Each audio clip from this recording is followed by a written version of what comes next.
What's up, FPS fam? Today we're going to be setting up CO2 in the 20-gallon tank. Now, all this would be possible without Aquatek of California, so make sure to check out all their social media links down below. They hooked me up with some really cool stuff, so if you see anything you like, I'm going to be leaving all the product links down below so you guys can just check that out and buy it for yourselves. Now, Aquatek also sent me the CO2 regulator for my 55-gallon tank, so if you want to check out that video to get some more background information, just click right up here. All the stuff that you're going to be seeing in today's video is going to be hooking up to that, so it might be a good idea. Also, this weekend is the Chicago Aquatic Experience, and I couldn't be more excited. If you guys see me walking around with my friends, family, or other YouTubers, make sure to stop in and say hi. For those of you who can't go to Chicago, don't worry, I'm going to be filming as much as I can at the event itself, and I'm going to be trying to bring as much of that as I can to you. Anyway, with that being said, let's get started. The first item is the Aquatek 6-way CO2 splitter. Now, this is definitely going to come in handy because I can run all of my tanks off of one CO2 tank, so this way I don't have to get new tanks for each of my tanks. I think that's just a pain, and you can also fine-tune each line on here and hook up a bubble counter to it and a check valve and all that awesome stuff, so it's going to be a really nice setup. Now, before I hook this up, I have to take off the old bubble counter and tubing, so I'm just going to be unscrewing this. So with that off, now we can go ahead and hook up the splitter. So we're just going to be screwing this on, a lot like how the bubble counter was attached. Just make sure it's nice and tight. So now you can get out your splitter. You actually have to take off this twisty tie because it's holding out a rubber O-ring. So just take that off, then you can set it up.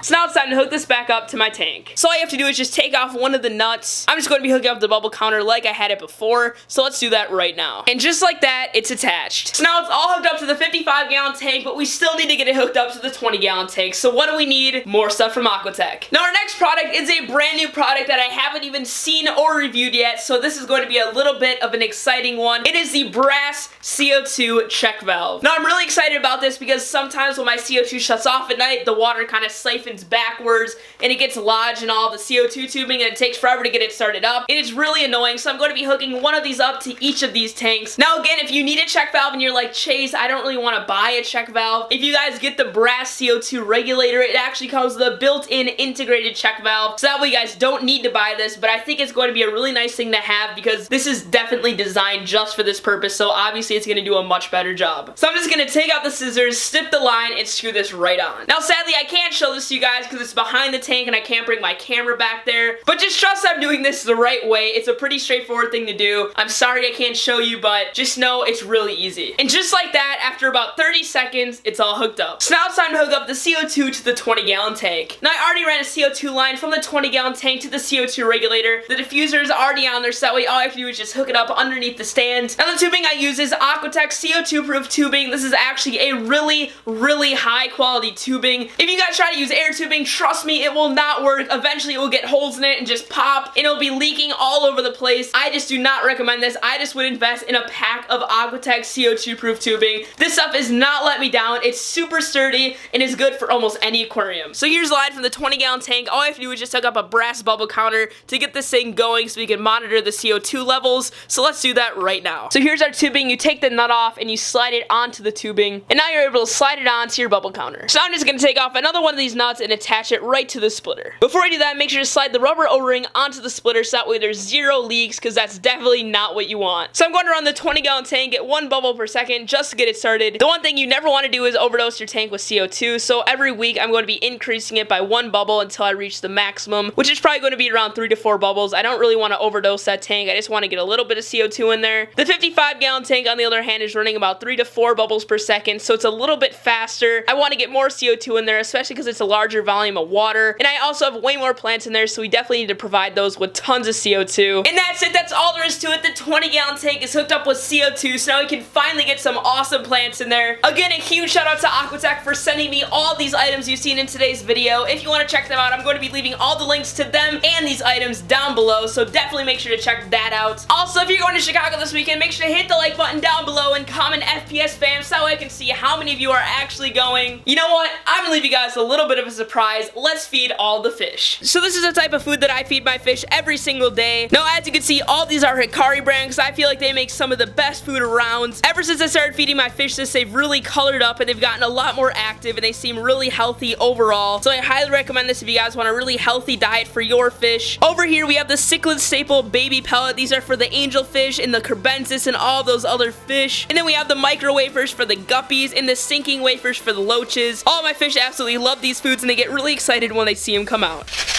Look at that. They're all coming to the top.